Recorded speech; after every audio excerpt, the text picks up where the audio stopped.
Awesome. Hello, everyone. My name is Darcy Torrey. I'm Chair of the Greater Parkland Regional Chamber of Commerce. And I just want to welcome everybody. It's been a difficult year, I know, over the last 12 months, but it's good to have some interaction, even though it is on Zoom. I'm sure everyone's looking forward to being together live and in person, and hopefully we'll get there one of these days. Good afternoon and welcome to this town hall session with the Honorable Doug Schweitzer, Minister of Jobs, Economy and Innovation. Please allow me to begin by acknowledging that we are on the traditional territories in Alberta for the Treaty 6 First Nations, the Métis Nation Region 4, and the many First Nations, Métis and Inuit, whose footsteps have marked these lands for centuries.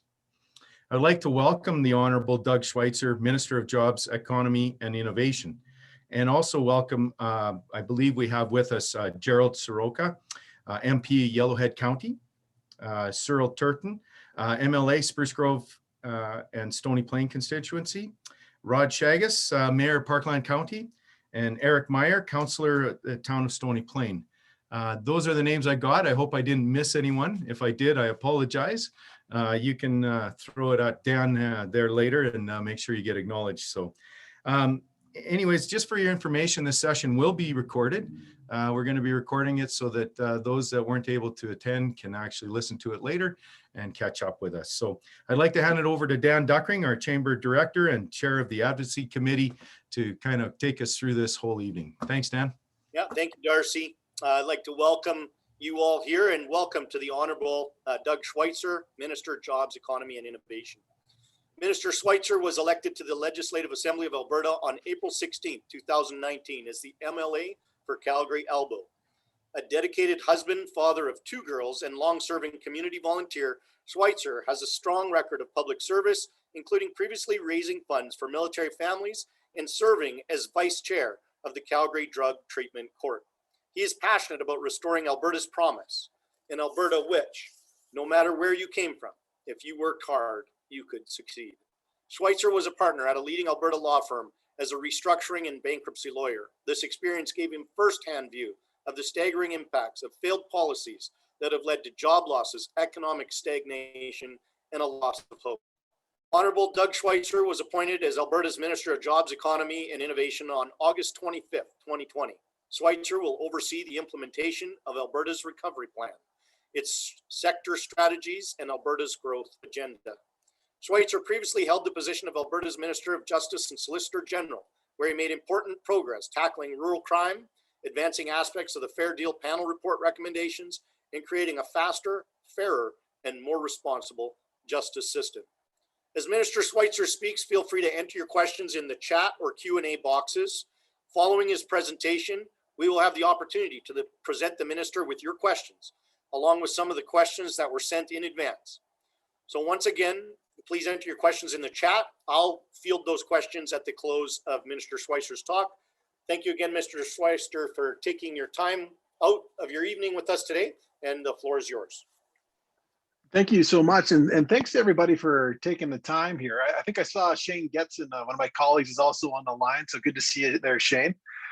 And yeah, I'm going to start briefly with a quick update on COVID and the pandemic. It seems as though every week there's lots of things happening, and we just want to give everybody just a quick update on that front. And then we're going to get into kind of a big picture for what we're seeing in the forecast for later part of this year into next year on economically, as well as our industry strategies and our sector strategies as part of the recovery plan. So we got lots of ground to cover here, and I'll try and do that all in about 25 minutes and then get into a good solid Q&A session.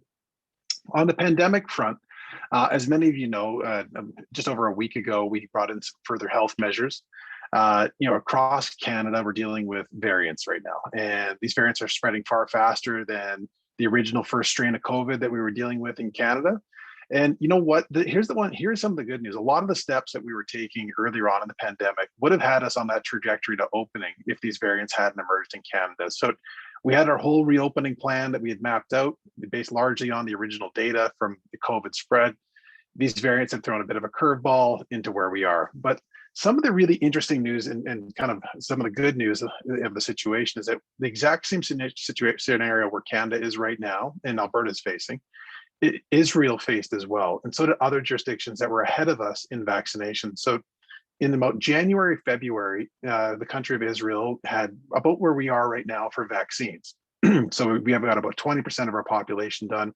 We have a consistent stream of vaccines now coming into Canada. Israel faced that exact same scenario January, February. Fast forward a couple months, they got their vaccinations now up over 50%, close to 60% of their adult population. These variants no longer are spreading, cases drop, hospitalizations drop, and they're pretty much reopening their society to a kind of a normal scenario. So where are we right now? So we're kind of in that ramp up phase. So we're looking at kind of a 4 to 6 week period of time here where we're ramping up vaccinations. We're capable now of doing about 300,000 vaccinations in a week. So you're starting to see more and more of that activity happen. So that's encouraging news, because when we say that there's light at the end of the tunnel, it's not just a hopes and prayers kind of scenario. This is based off of what we're seeing in other countries around the world that are ahead of us when it comes to vaccination efforts. So that's good news. The other thing too is that when we talk about, what does our summer look like? We're looking at policy options that are being explored right now in those exact countries that are ahead of us. So many of you, I'm a baseball fan, so I'm watching baseball in the United States, and you've got policy options all the way from the state of Texas, where they've got 45,000 fans in a baseball stadium, to the state of New York, where you got 10,000 fans spread out in a baseball stadium. You've got, the United Kingdom looking at outdoor festivals, soccer events over the summer months. You got Israel as well doing this and looking at live events and other things that are happening. So when we talk about having a pretty normal summer, it should be a pretty normal summer. It won't be completely normal, but there's lots of information that we can gather now from these countries that are a couple months ahead of us in vaccinations and the activities that they're doing. Last topic that I'll just cover off on the vaccine front is that right now we have a 3-step vaccine program, and in step 2 there's A to D. So you can kind of add a few more steps in there, but it's step 2 to A, B, C, and D. We're in 2C right now, but the one thing I just want to identify for you is that 2D is for the age group of 50 to 65. And a lot of that age bracket right now is being offered the vaccine with AstraZeneca vaccine. So that's for the age group of 55 to 65. So we opened up 2C this week. We're moving quickly through that category, and a lot of 2D is already being done right now. So we're way ahead of schedule from where we initially thought we were. We're a couple weeks ahead of getting these vaccines out and into these different stages. So we anticipate that step 3, which is opening up vaccinations to people under 50 and kind of the adult population with no health conditions under 50, should happen here pretty quick, as long as those vaccines still come into Canada. So it's encouraging news for us that we're continuing to get the vaccines into Canada, continue to get them out. And AHS is doing a pretty solid job here in Alberta in getting that from when they get it to when they get it out. We're doing an excellent job of getting that done. So there is hope at the end of the day on this, and it's based off of the science and data from countries that we're seeing around the world that are ahead of us. So stay with us. And one other thing too, because I just want to identify for a lot of small business owners and mid-sized business owners that are on the line here. Just yesterday, we launched another round of our relaunch grant. So for those of you that are familiar with the business support that we put out there for the grant, that was based off of a drop of 30% of your revenue due to health measures or being significantly impacted by health measures. That program is open now for another tranche of funding, so up to $10,000. So originally, the program that ended at the end of March was up to $20,000. Now we're opening up another round of up to $10,000 of support because we brought in further health measures. The portal for that is going to open up next week. We're just finalizing the portal to get that open up next week. In order to get that, it's on the Biz Connect website for Alberta. So just Google 3 words, Biz, B-I-Z, Connect, and Alberta, and it'll take you to the website where all the details are going to be. The typical turnaround time is about 10 days. So from application to funds going out the door, the typical turnaround time is about 10 days. So if you've applied for this in the first round, it's exact same criteria, exact same application process. So it should be pretty seamless for you as well. So again, just wanted to highlight that for you. Take advantage of it. That grant's there. We know it's not going to necessarily keep you whole throughout this pandemic, but between this, the federal rent supports, the wage subsidies that are out there, we're hoping that people can get through to the other side of this pandemic. And just a huge amount of thanks to the big sacrifices we've asked of small business owners across Alberta to make immense sacrifices to keep people healthy. It's not lost on us that we've asked a lot of small business owners in particular, and just want to make sure that that none of us take these decisions lightly, and we want to make sure we help get people through to the next side of the pandemic. talking now about that next side of the pandemic. So, there is a lot to be excited about for what the second half of 2021 holds for Alberta. You take a look at the Conference Board of Canada, Desjardins, BMO, National Bank. All of these institutions are forecasting that Alberta is going to lead the country in GDP growth. We took a big hit last year, but the rebound appears to be real, as well as job creation happening in Alberta. So, I'm a lawyer by training, and talking to colleagues, former colleagues of mine in the legal world, talking to accountants, talking to finance people, they're going gangbusters right now. And typically, you'll see kind of a 6 to 9 month kind of lag between that type of activity and people seeing it on the ground, kind of in their communities. And we're anticipating that the second half of this year is going to look, very different to what we've experienced for even the last 4 or 5 years when it comes to activity levels.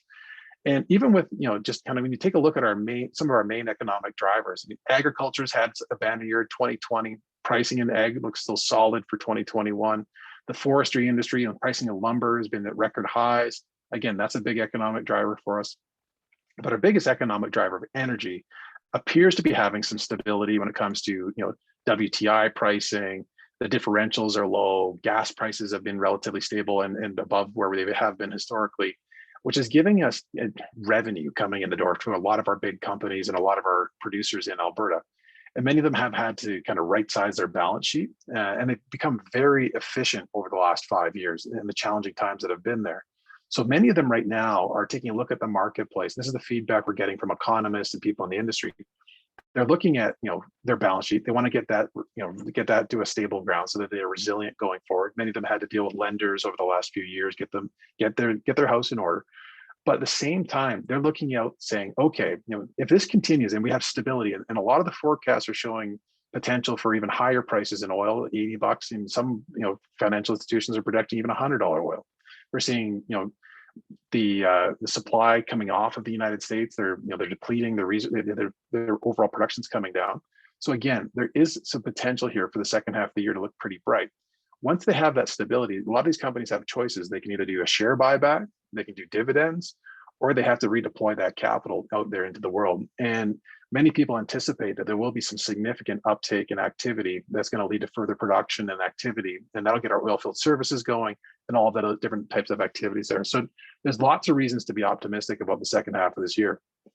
And I'm going to talk about in our kind of industry and sector strategies about all the different diversification that we're also seeing across Alberta's economy. And there's really lots of green shoots starting to come up where Alberta, we have that reputation and we know it here that we're entrepreneurs. But we're starting to see, whereas I'd say 10, 15 years ago, even 20 years ago, those young entrepreneurs would be starting up a junior oil and gas company. Many of them now are looking at different businesses. They're still as entrepreneurial as ever, but they're looking at different businesses and they're finding their feet, but they're getting some significant success underneath them. Where venture capital in Alberta went from $100 million in 2018, doubled it in 2019 to $220 million. And then in 2020, went all the way up to $455 million in venture capital alone. And this is for, kind of the financial technology companies, green tech, all these different fast growing companies that we have in Alberta.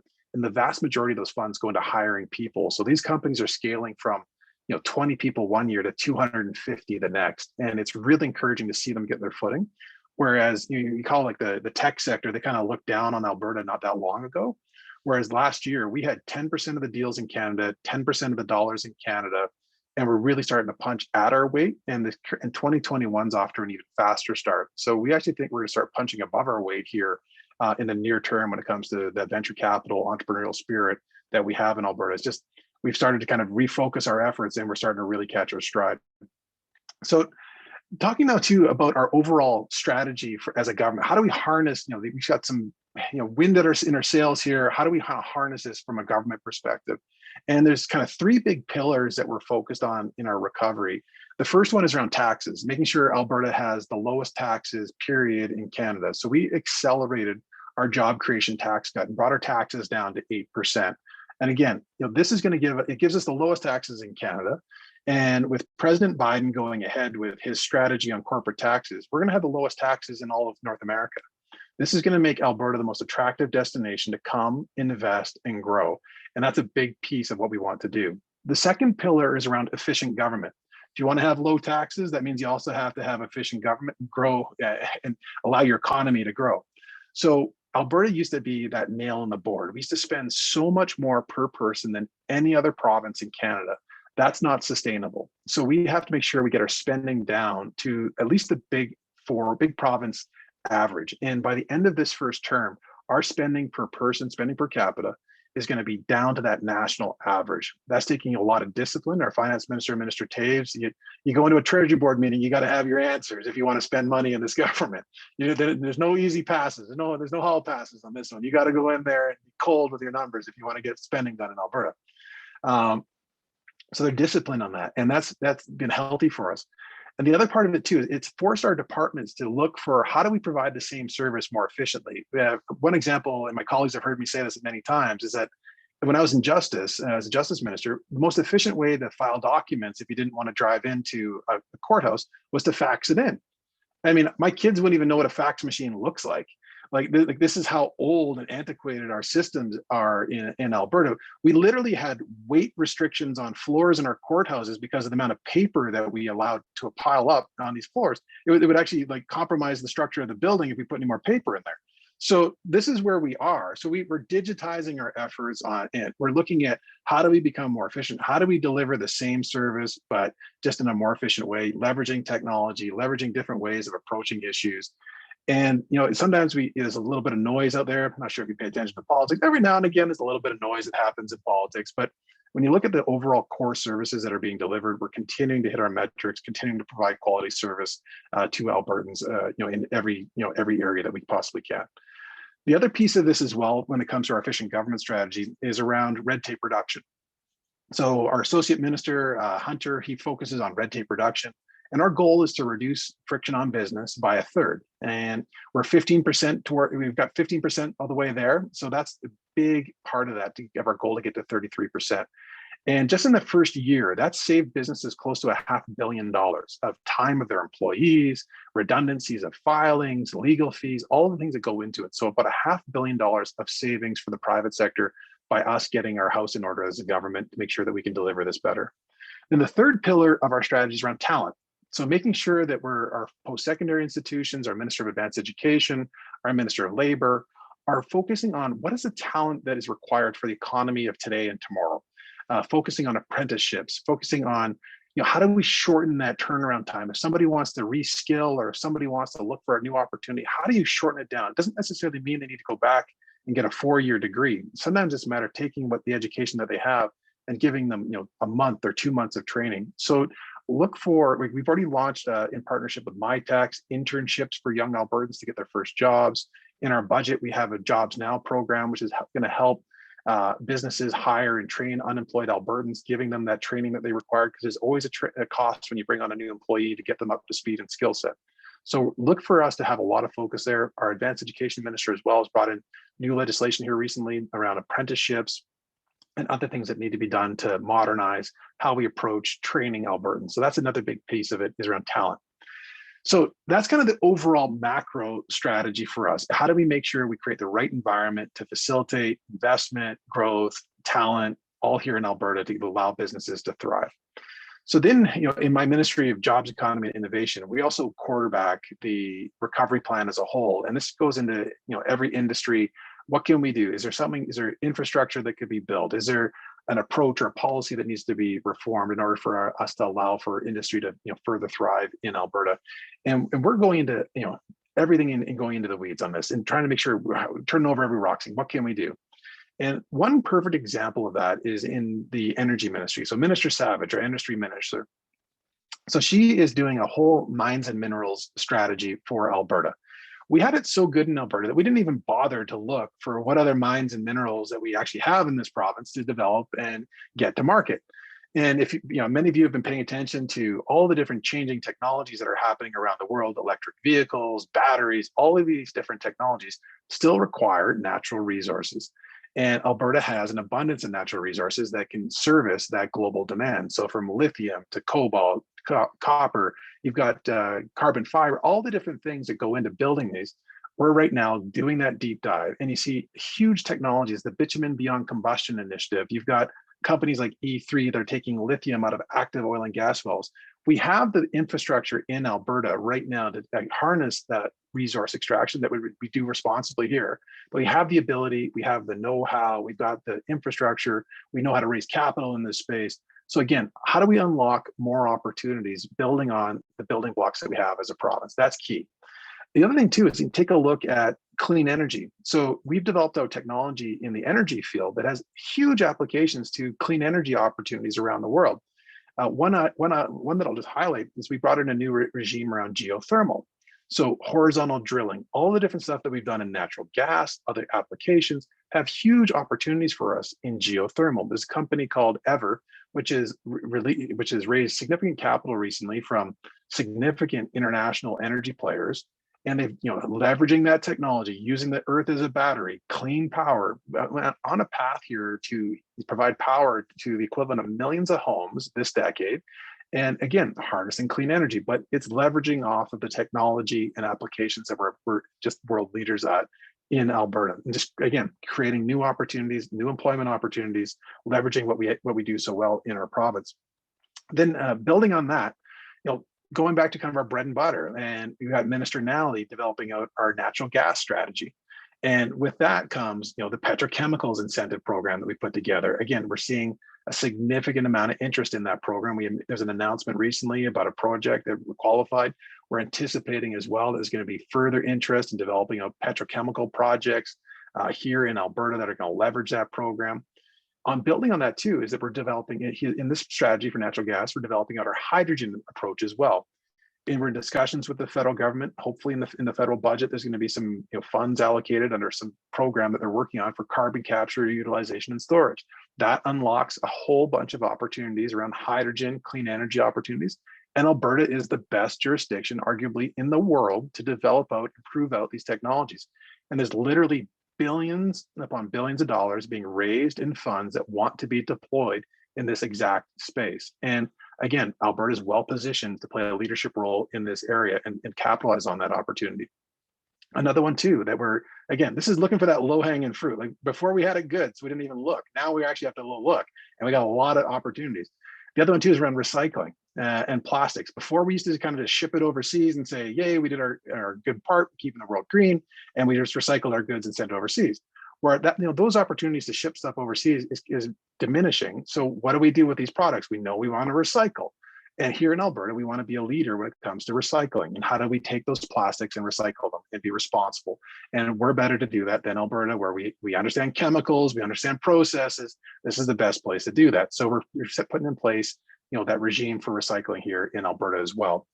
One other thing too on that natural gas strategy to highlight, LNG. There's still no reason why we can't get our natural gas to international markets. So we're working on a strategy as well to continue to try and pursue LNG opportunities to get our natural gas to international markets. That's just key to us. We have to get that done. Turning now to a slightly different topic around agriculture. Again, as I mentioned earlier on, 2020 was a banner year in agriculture, one of our best on record. Yields, pricing, everything that goes into it.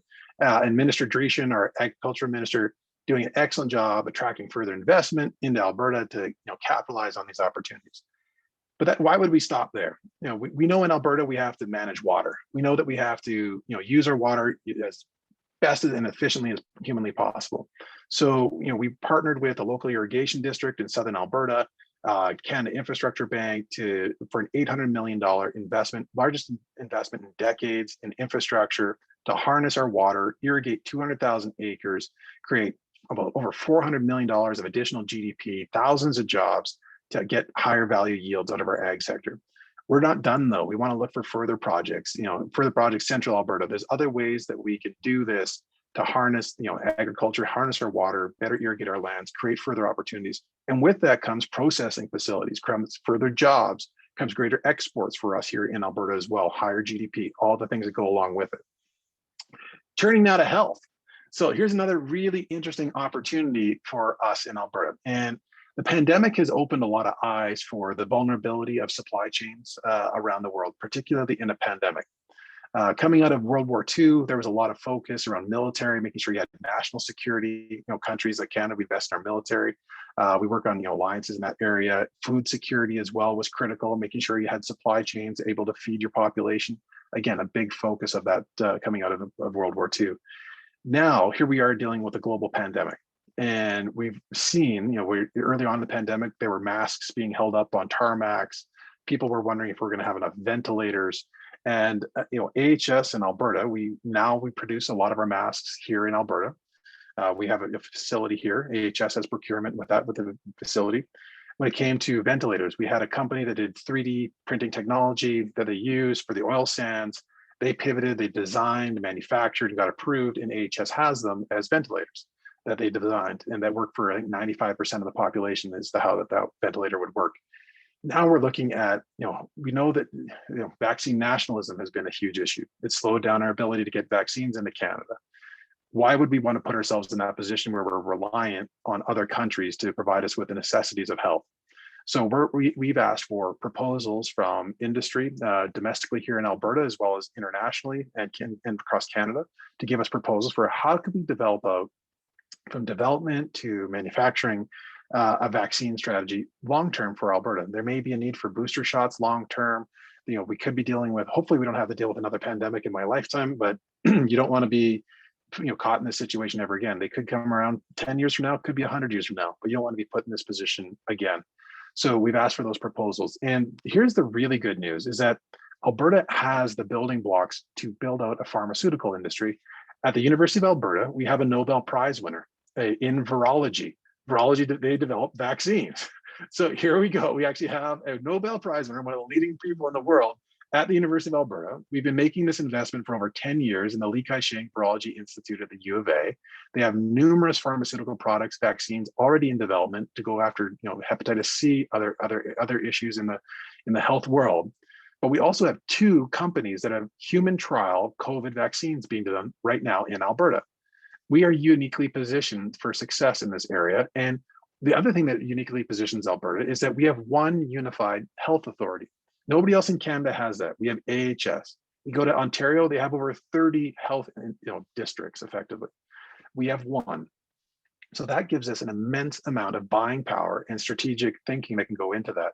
We spend in the mid $20 billion range a year on health. That gives us a lot of buying power. We buy a lot of goods, we buy a lot of services, and we need to think strategically about how do we do that going forward to make sure that we're never caught in this position again. So we're reviewing those proposals. We received 17 proposals through that process. We're doing our homework on them right now. Again, this isn't going to help us in the near term, but this is a longer term piece to make sure we're never put in this position again. A couple more topics before we jump into Q&A. Another one that kind of connects together is around film and television. So when I came into this file, I took a look and where are some opportunities for us to diversify Alberta's economy? What could we do that would give us an opportunity to have new industries come into Alberta and look at us in a successful way? We have a long track record of actually having success in the film industry. We've actually had Oscar-worthy, Oscar-winning films have been produced here in Alberta. But why is all of this being going to BC, Ontario, even Manitoba has film industries that are going and going pretty strong. So we took a look at the tax structure, the tax credits that we have in Alberta. We went out and talked to industry. We met with HBOs, Warner Brothers, Disney, saying, look, you're deploying billions of dollars. We know that the streaming services are growing gangbusters. Netflix, I think they have 200 million people that are customers paying 10 to 15 bucks a month. That's a lot of revenue every month, a lot of content that they need to deploy and create. So how do we get our share of the pie? You like Canada, you understand our laws, our people. How do we get more part of that pie into Alberta? So we brought in place, we increased the budget for the tax credit. We removed the per production cap here recently. And now we're on to our best year in over 20 years in film and television in Alberta. And we're attracting significant television series projects into our province. And so again, it's just more, how do we approach it? And how do we make sure we get that investment into Alberta? And we're literally seeing thousands of jobs being created in film and television because we took a different approach, going out and talking to industry, saying, look, how do we get this done? We're also seeing TV studios being put up. Private sector driven TV studios are now being developed in Alberta as well. And that has a huge correlation to tourism. So if you take a look at the United Kingdom, they leverage Harry Potter, James Bond, Game of Thrones, and they attract travelers to come to their jurisdiction to see the sites for where those films and TV shows are shot. So we want to take that exact same approach. We've got a brand new CEO at Travel Alberta. He's to run the equivalent for Canada. So we have him in there for Travel Alberta. We've actually increased Travel Alberta's budget by 50%. And the reason why we did that is that the travel industry, tourism sector has been really hard hit during this pandemic. And we want that bounce back as fast as humanly possible. So we've given them additional 50% to their budget, and they want to leverage that, sell Alberta. We need travelers to come back to our province. We rely a lot on air traffic for our tourism industry. There's thousands of jobs here of people that can go back to work once we get those borders opened up and allow for safe travel. So again, another area that we're strategically focused on to make sure we can get people back working again. And those two areas are in collaboration. One last topic before we open it up is around the tech and innovation file. And again, you're seeing a huge amount of momentum in this space. And this is kind of goes for the capital region as well as in Calgary, where we're seeing a lot of that concentrated, but it's also happening in Red Deer, Lethbridge, and some of our mid-sized centers as well. Where, for example, in the Edmonton region, you got Jobber just recently raised, tens of millions of, I think it's around almost even $100 million that they raised recently, hiring, hundreds of people to go into their tech company, again, disrupting, the kind of the financial services area when it relates to kind of contracting. You've got in Calgary, you've got a challenger bank called Neo Financial that just went from a handful of employees to 250. You've got Benevity, which is recently valued at over $1 billion here in Alberta. So you're seeing huge momentum in the tech space. And last summer, we asked experts, say, look, we're starting to see some momentum here. We're not quite, there yet where we want to be. We want to become not just a player, but a dominant player in the innovation and venture capital world. How do we get there? And they gave us advice around the Innovation Employment Grant. So this is to help facilitate research and development, helps cover the cost of up to 20% of research and development. So that started January 1 of this year. So that's in place. It's very similar to SHRED from an eligibility standpoint for those that are familiar with the SHRED credit.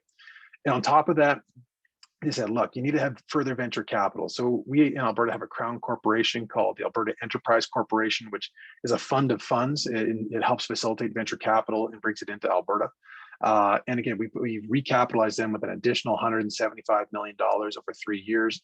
That makes them self-sufficient, where they can, live off of their own revenue that comes into it, work with, significant venture capital firms from around the world, make sure that they have a presence in Alberta. It has a huge success record so far, and attracting venture capital to Alberta as well. So again, we're seeing success here. And as I mentioned earlier on, that trajectory of venture capital growth, where we're up to 455 million in 2020, we doubled in 2020. The rest of Canada went down 30% in 2020, and we doubled.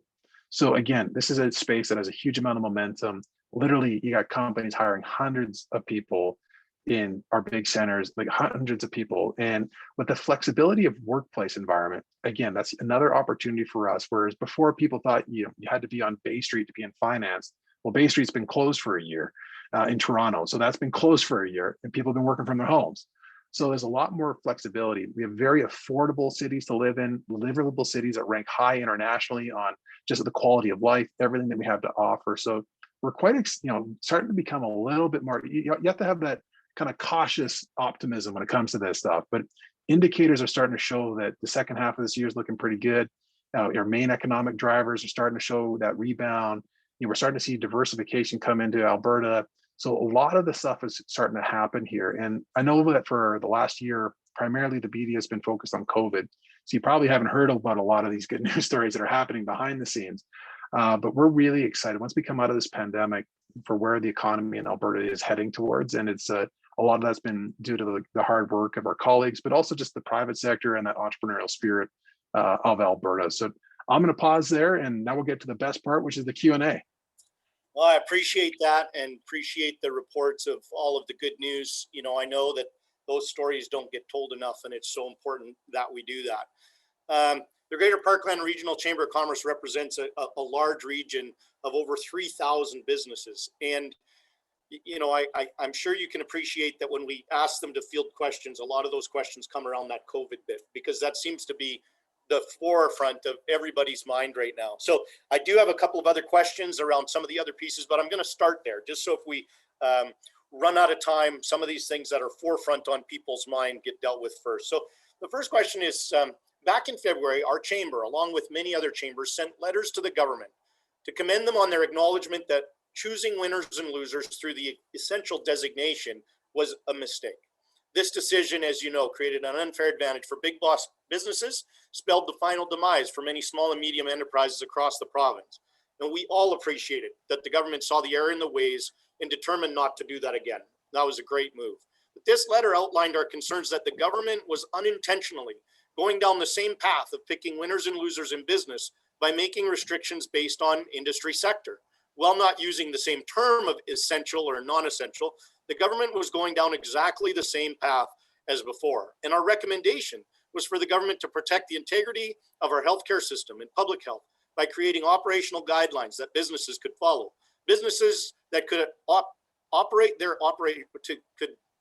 revise their operations to abide by the guidelines could open. That would empower the great business minds that drive Alberta's economy to strive to find new solutions. It's great in your talk to hear you speak of the entrepreneurial spirit and innovation that's been demonstrated in Alberta across all industry lines. But can you comment on why this path wasn't taken and why the government seems to want to continue down that path of picking winners and losers, making decisions by sector, instead allowing the entrepreneurial spirit and innovation to drive leaders in business to find solutions that would keep everybody safe at the same time? You know what? Great question, and I'll try and do my best to kind of give people insight into how these decisions are made. I mean, obviously, there's cabinet confidences and everything else, and I've had an opportunity. I haven't always been on. I've been on a couple of the cabinet committees that deal with COVID, not all the time, and I've been on a couple different ones. But in my experience of being on there, when Dr. Hinshaw and her health team come in, they're very well versed in policies and trends that they're seeing around the world. And earlier on in the pandemic, I mean, we were seeing what was coming out of Spain and Italy, and we were seeing some of these horror images that were coming through the media, particularly early on in the pandemic. And we didn't have a huge amount of data to go off of. We knew that this thing could spread quickly. We knew that people were just jamming full hospitals, people were dying. So obviously early on in the pandemic, we took certain steps, and the premier acknowledged, kind of summer or fall, I can't remember exactly when he acknowledged it, that the approach that we took when it came to designating different things as essential wasn't the right approach. So we shifted that policy. And again, as we took a look in the winter months when the second wave of the pandemic came, we took a look at that and we made adjustments. And I think people were decently well received to how we approached it in that one. But again, right now, I know a lot of people are tired and frustrated overall. I mean, everybody's tired. My kids are tired. I can see it, that everybody's tired. And I just want to say that, to my earlier point, we're 4 to 6 weeks away based off of the data coming out of other countries. And given the supply of vaccines coming in, we're literally 4 to 6 weeks. We kind of think that's the zone from being able to kind of loosen things up, getting this under control, even with these variants that are more transmissible. Now, here's what the other things that we're taking a look at, and it'll give you some context for why we brought in the measures that we have, as well as why I think Alberta has actually had we brought in some of the lightest measures in the country. And I think a lot of that goes to the culture of Alberta, in the sense that we do a lot of energy, a lot of oil and gas, where safety protocols around safety, keeping people alive on the work site. You're dealing with combustible products. Is key. So when we ask Albertans to take safety measures, we actually have pretty high compliance in comparison to other regions around the world. So I think that we've had some success there. And if these variants hadn't come around, our trajectory was actually looking pretty good for this spring. Unfortunately, these variants are here and they're far more transmissible. And we had one instance where there was a high school that had 100 cases in a high school. You wouldn't have had that with the first round of the COVID. It just wouldn't have happened that spread that fast. So, okay, we're seeing that. Now, look at Ontario right now. I mean, if you take a look at Ontario, they're bringing in some pretty serious restrictions, stay-at-home order type restrictions. And why are they doing that? Because they were ahead of us a little bit when it came to variant spread. And their ICUs are almost at capacity. And you never want to put health professionals in a position where they have to triage ICUs and saying, okay, you get to live, you get to die. You don't want to put them in that position. That's just, that I don't think that we ever want to jeopardize our health system to that extent. We've been fortunate so far in Alberta where we've been able to manage it. Over the winter months, we had over 900 people in hospital, and that came down to a low mark of about mid 200s. Right now, we're seeing it's crept up immensely over the last week. We're up in around 420 people in hospital now. We think that that number, based off of cases, is probably going to go well north of 500 people in hospital, maybe potentially 600 plus. So when we look at this, we take a look at data. We do look at, where we're seeing spread. What are the patterns that we're seeing? What can we do as policymakers to help protect the health system, as well as taking a look at, okay, what's sustainable over the long term as well? Like, how do we get this into a sustainable model? So we do look at the data. We do get advice from health officials. And particularly with these new variants, we're also seeing the virus spread faster in different settings.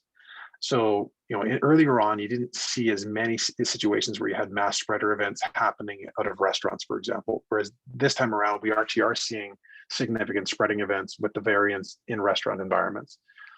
Same thing would go for, when you have like an intense workout studio where you're doing spin classes and everything, you got 15, 20 people in a very condensed space, all breathing hard, all doing those types of activities. So, when you're looking at health measures, you try and balance off, okay, what has a low impact on the economy, but also where are we going to see our best impact from a health measure standpoint? And again, this is more, it's art and science. Like, it's not perfect by any stretch of the imagination for all of the decisions that are made. You try and get to that right balance where you start to see the cases coming down. And it's tough because you can't just point to one thing saying, well, that did it. That was the answer. That one thing there, that was the answer.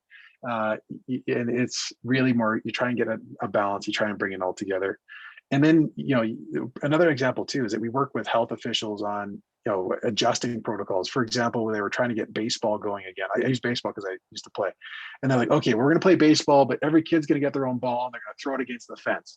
Well, that's not really baseball. So just having a kid throw a ball against the fence isn't baseball. So we had to go back and say, how do we actually allow kids to practice baseball together and make this work? So, and we've done this with industries, the live event industry, working with them on kind of a plan for the summer months on rodeo and different festivals for the summer. So we are trying to do our best to work with industries on roadmaps and plans that work for them to get them open as best we can. And I know sometimes anybody would say you have an easy job. No, this is tough job. You turn left, you turn left, you get in trouble. You turn right, you get into trouble. And we're trying to do our best and just appreciate everybody's pain. But I just want to give you that context for how those decisions get made and kind of the approach that we take. And it's not easy. Like, literally, we those meetings last 6 to 8 hours where we're asking questions like, okay, how do we do this right? What are the other options? Is there anything else we can do? So again, not easy, and appreciate the feedback that people are always very candid to give. Yeah, for sure. Hey, you talk about BizConnect, and it's been a great resource for businesses. One of our members is a skydiving operation.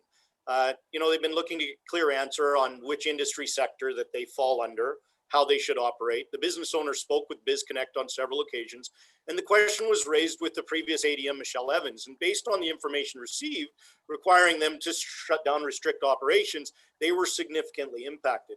Unfortunately, or fortunately for their competitor, depending on your perspective, there was a competitor who was advised also through BizConnect that they could continue operations. And our member subsequently lost revenue, both present and future business, as their clients now went on to form relationships with their competitor.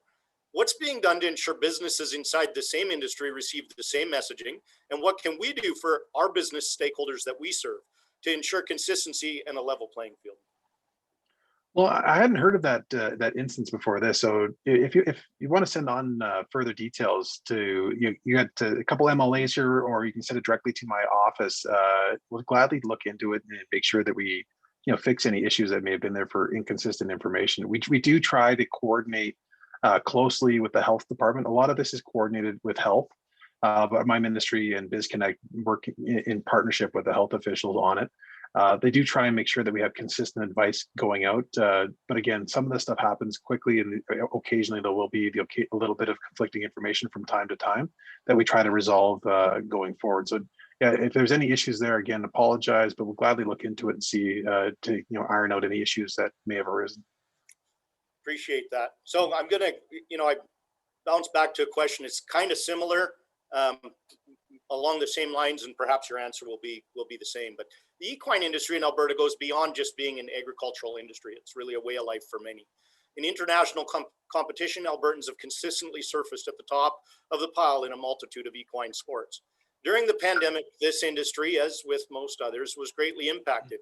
And as a chamber, our concern comes with creating a level playing field and clarity around the rules of engagement.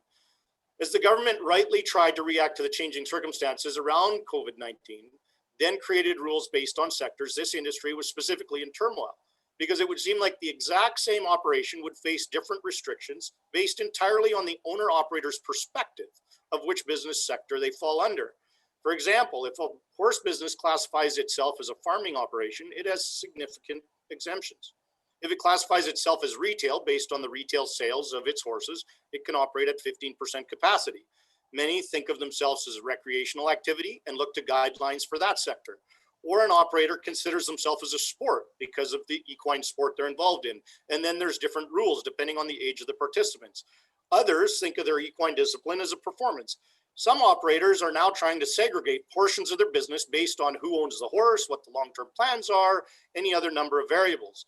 All of the above scenarios are true life reports we received back, and all of them stating they've been in touch with AHS or Alberta Biz Connect, each receiving a different answer. Understandably, AHS is only answering based on the perspective they're given by the caller, because the callers come in and they're sure they're getting the right answer. So what can we do to remove this confusion and ensure a level playing field for all businesses within the same industry? Because we see the current scenario where some businesses are absolutely closing and their competitor does the same thing, but they're fully operational.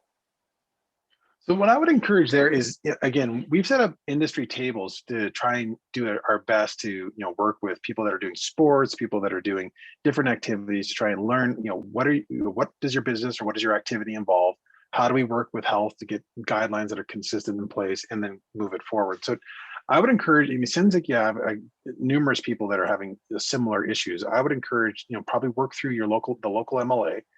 Come up with a kind of a package of challenges and issues that you're seeing, and then we can schedule a time, go through it all in one shot, and work with health, work with the department officials to come up with a consistent approach so everybody understands what the challenges and what the expectations are from the health perspective. That would be my advice on it. But again, this is actually brings up a really interesting point, and it goes back to when we saw essential, not essential earlier on in the pandemic, and how we saw, okay, that doesn't make sense from an approach, because even in, for example, one industry, restaurant industry, so many restaurants are structured differently, and some people consider themselves a restaurant, some of them consider themselves a coffee shop. If I sell a muffin, am I a restaurant? And then do I have, and many were impacted differently as well. If you have a good drive-through or if you have a good takeout game, you may not have been impacted as much as somebody that serves omelets, and that's what they do in dining. So again, it's really taking a look at that. And that's why we designed the relaunch grant the way that we did, based on just off of revenue drop. We didn't want to get into, people were suggesting, hey, you should do one targeted for tourism. But how do you define what the tourism industry is? When it comes to so many different businesses play in tourism, service the tourism industry.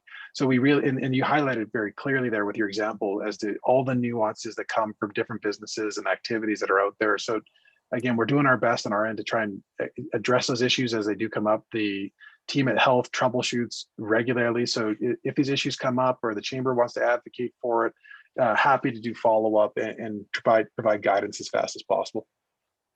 So one of the questions was around that relaunch grant, and seeing that it's been announced for a while, and wondering about the when it's going to, the applications will actually open on the portal. And you had mentioned that that's going to open next week. So just, you want to confirm that's all good? We're on track for next week on that one. Yeah, so on this one here, so what we did, we have the initial relaunch grant that went to the end of March. And when we were on our reopening trajectory, where we had kind of our 4 stages that we were working towards, we put in place a program called the Enhanced COVID-19 Business Benefit, really targeted for those companies that were in the later stages of reopening. So now that we've brought in health measures, our cases are going the other direction, hospitalizations are going the other direction, we're reopening, the relaunch grant, and that was just announced yesterday. But because we actually have the systems in place that we just ended on March 31st, it's dust off the system, get it operational, and that'll be ready to roll next week. Okay, perfect. Many of the programs offered are based on year-over-year revenue reductions. For new businesses that say opened in August 2019 or even later, we're having grand openings seemingly all the time. They don't have the historical financial benchmarks to lean on. is there a plan to offer funding or other support options for startups that launched their business during COVID, and yet they're still being impacted by the restrictions and no historical financials to go on? So what we've done there, and again, when we first did the first tranche to the relaunch grant, this was early on in kind of late spring, early summer of 2020. So for most of those companies, you actually had a historical track record from before the pandemic. As this pandemic has gone over a year now, we've actually had to bring in, additional kind of abilities for companies that started during the pandemic or right before the pandemic to be able to qualify. So what we do now is basically utilize your best month of revenue during that period of time. And then we'll utilize that, kind of compare that to how you've been impacted by the health measures and come up with that formula. That's how the design works on it. If you need further details on how that mechanism works, the BizConnect website will be able to walk you through it. But again, we came up with a kind of a makeshift ability to help those companies that did start during the pandemic. And we actually had thousands of companies start during the pandemic where I was blown away. I'm like, these entrepreneurs are amazing. They're like, I'm going to start a company in a pandemic. I'm like, that's awesome. So it's just kind of see them do that. But we had to make sure we adjusted the program. We also found that we had to make an adjustment for sole proprietors, because initially we had companies that were registered. It's like, okay, we have to do an adjustment for sole proprietors. And even now in the most recent relaunch grant, we've opened it up to taxis, ride sharing, and the accommodation industry as well. So we've really opened it up in this most recent round, just because as we get better feedback, trying to make sure we adjust in real time. Awesome. You had mentioned the Innovation Employment Grant and the SHRED credits, which have been, our understanding, canceled in 2020. The new Innovation Employment Grant has been off-putting to many investors, being labeled as a grant and not a tax policies. And investors, in some cases, seem to be looking elsewhere. What can you do to change this to a long-lasting tax policy that encourage investors in Alberta is a stable place to invest? So again, this comes down to a nuance and an accounting terminology. So a refundable tax credit and the Innovation Employment Grant are the same thing. A refundable tax credit effectively is a guaranteed grant return. Some people like that terminology better because they see it as a tax credit versus a grant. But they really effectively are one and the same thing. In this instance here, we've just simply called it the Innovation Employment Grant. Has the same function as a refundable tax credit. And this is to help to cover up to 20% of the research and development, same eligibility criteria as SHRED. And it started on January 1st of this year. So again, a lot of this as well is just kind of more educating, getting people familiar with the program and having it come in. And again, when I go back to what we're seeing in venture capital in Alberta, it was interesting. Like when I took a look at where we were a couple of years ago, when I first took on the fund, like, where were we, where are we, and where do we want to go? A lot of discussion around how do we get this venture capital into Alberta, and it's here now. Like we're actually starting to get to that critical mass. Whereas before, I'd say 2-3 years ago, in that venture capital space, you'd be kind of like, yeah, that's cute. Is that even real? I don't believe you. Go over there, please. Whereas now it's very much getting to that critical mass where we're having numerous companies that are on that trajectory to become potential billion-dollar-plus organizations with 500 plus to 1,000 employees. You're seeing an immense amount of success in that space. So it's starting, success breeds success in this space, and you kind of get that momentum, that traction with venture capital. But having the right structures in place to help facilitate early stage companies with an innovation employment grant is kind of one of those tools to help get us there. So, we've often heard about Canada not leading in the vaccine rollout space. And I think that this government's made clear that a lot of that is beyond their control. So, perhaps that's the position still. But the survival of many businesses is dependent on consumers being able to access their goods and services. And for many, vaccinations and herd immunity seem to be the only light at the end of the tunnel that will allow them to reopen. Based on this, it's imperative that everyone who wants to be vaccinated could do so as soon as possible. What is the government doing, or can they do, to speed up the process so that perhaps we could have a 24/7 vaccination programming mirroring the success that other countries have had with programs like that? Well, I mean, I wish we could have a 24/7 vaccine facility going right now. The problem is we just don't have enough supply yet. We've ramped up to the point now where we can do 300,000 vaccinations in a week.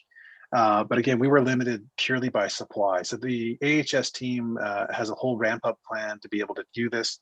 Right now, we believe that we can get that first shot available to all adults in Alberta before the end of June, as long as we get the supply that's forecasted. And again, we are ahead by a couple of weeks where we thought we would be. So that's encouraging news as well. And right now we're hearing about, Johnson & Johnson vaccine is supposed to start arriving at the end of April. We're monitoring, everybody's monitoring, different issues that come up along the way, but that's supposed to start arriving at the end of April. That's not even factored into the count because we don't know how much is coming. So that when we project to June, that Johnson & Johnson incoming is not even factored into the calculation. We also unexpectedly, it is a good thing, was that the United States provided 1.5 million doses of AstraZeneca into Canada earlier. Originally, that wasn't factored in. There's a potential with the United States being ahead of Canada. There could be, there's musings of discussions happening where the United States could provide further doses to Canada as well. If that happened, again, you're accelerating your timeline. AHS is able to scale and grow and meet the demand as supply comes on. And hopefully we do get to that point where you've got those 24, you see them in the States, they've got those 24/7 facilities, people are driving up, rolling up their sleeve, driving out. If we ever get that critical mass of supply of vaccine, we will be ramping up our ability to deliver it at the fastest possible instance. Okay, well, we're slightly over time, but there's like 2 questions, if I can stretch your time a little bit. Okay, let's do it. You're okay? All right. So there's a follow-up question, and the reason I really wanted to ask this question is because I actually was on a phone call discussing it last week in preparation for this, and I thought, well, we'll see where it goes. I think I know the answer, but you had a town hall back in February. One of the businesses in our region brought up their escape room business, and they described a small and unique business that really doesn't fit into any larger sector. The owner advised during that town hall that she felt that they fit under the entertainment grouping, which at the time was shut down. And she compared their business to restaurants that have guests coming and going with staff who walk between tables, interacting with each customer group and use a common washroom facility. While in her business, guests arrive together, have no crossover with employees, no crossover with other groups, and do not share bathroom facilities. Recent information they've found indicates they could have been open all along due to exclusions, but this was never communicated when they called into BizConnect. Owners in this sector are either fearful of breaking the rules and being faced with fines or publicity that would cripple them, or they're saying forget it and doing whatever they want, being willing to take the chance of getting reported. And we see lots of that across industries where people are just running forward out of frustration. Well, what do we say to those who wish to follow the rules but are struggling to find good information? I'd actually just have them reach out to their local MLA. If you're getting in a situation like this where you're frustrated and you've tried and you're not sure, reach out to your local MLA. Our health team and my ministry work closely together to resolve and get feedback. And again, if you think that something doesn't make sense, we raise those issues, we try and resolve it, get clarification if clarification is required, and make sure that we do have a consistent feedback going out there to the public. Again, this goes back to the complexity of businesses. Every business is structured a little bit differently. People think of their own businesses in different lights. Depending on how it's communicated into health, you may go into a different category of response. So happy to do follow up there. Your local MLAs, this is the one thing I do emphasize. Your local MLAs do an amazing job advocating for their constituents, working with our health teams and the ministry offices. So happy to do follow up and work with them to get clarification if it's required. So now just a quick question that came to mind for me is, in businesses right now, it just seems like things are happening so fast in some ways in your business on a day-to-day basis. Do you have any thought on the timeline? So let's say there's a business that's struggling and they want to reach out to their MLA.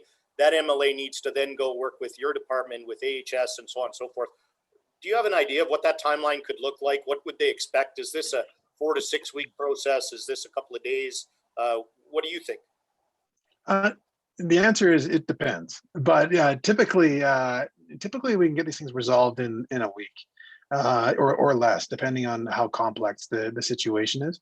And people may not always like the answers that they get, but hopefully we can at least get them an answer. And the health team works really hard on getting people answers and working with our colleagues to provide clarity. And we do that. A lot of our colleagues go 18-hour days because they know that it's important to their constituents, and we're asking a lot of businesses in particular. Fantastic. You know, I can't express my appreciation enough for you spending your time with us today. I'd like to hand it back over to our chair, Darcy Torium, just for closing remarks, but really appreciate your time and candid conversation. Thanks, everybody.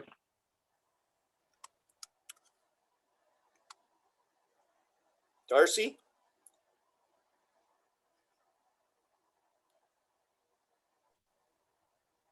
Go ahead, Kendra. Okay. Hello, everybody. Thank you, Minister Schweitzer, for joining us today. Thank you for Dan for being the moderator for tonight. Just checking the chat here one more second. MLA Getson, let us know if you would just like us to publish that and make it public. I believe Minister Schweitzer mentioned a couple times throughout tonight that you can reach out to your local MLA. So the Greater Parkland Regional Chamber covers a huge area, as we mentioned earlier. So we do have 3 MLAs. So we have MLA Cyril Turton for Spruce Grove, Stony Plain, MLA Shane Getson for Parkland County, and MLA Mark Smith, which is Drayton Valley and Devon. So we have those 3 MLAs, and they are considered members of the chamber, and they're all listed on the chamber's online directory. And you probably all just received the GPRC Connect magazine, and they will be listed in there as members as well. So Dan just put the MLA Getson's phone number in there for his office if you would like, or if you need to reach out to him. Darcy, are you there? Did you want to finish closing remarks? 2 seconds. I went over time, so he probably had to go. I will close. Minister Schweitzer, thanks you once again to all our honorary guests and dignitaries. Thank you for your attendance. To our members, thank you for taking the time out tonight. Thank you for your questions in advance and for the discussion, and we hope that was valuable. Thank you all very much. Thank you. See you, everybody. Thanks again.